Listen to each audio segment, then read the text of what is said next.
mu nama yabaye kw'igenekerezo rya 9/2025 yagirishijwe na buramatari w'intara ya Rumonge ari kumwe na musitanteri wa komine Burambi, uwuserukira mu ntara zo mu bumanuko ikigega fonike cyo gufata mu mugongo amakomine yaramenyesheje k'inyubakwa za zone Mariza zikwiye kubakwa mu kibanza atamatati kirimwo kugira leta nizotange imizibukiro nk'uko uyu munyagihugu avyigana.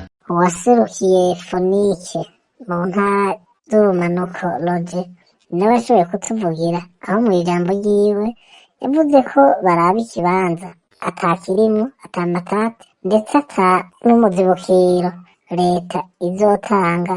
Amakuru dukura ku gacimbiri Mariza amenyesha ko n'uwatsindiye isoko ryo kubaka izo nyubakwa za zone Mariza azwi kwitazirano rya Jean Claude nawene yiyamirije ko habomogwa amazu y'abanyagihugu kugira ngo ikibanza zokoresha kiboneke.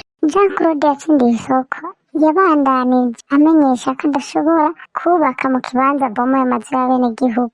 Wewe bashimye kubaka babomore y'abenegihugu bazomushikiriza ikibanza nk'ico yatsindiye k'isoko.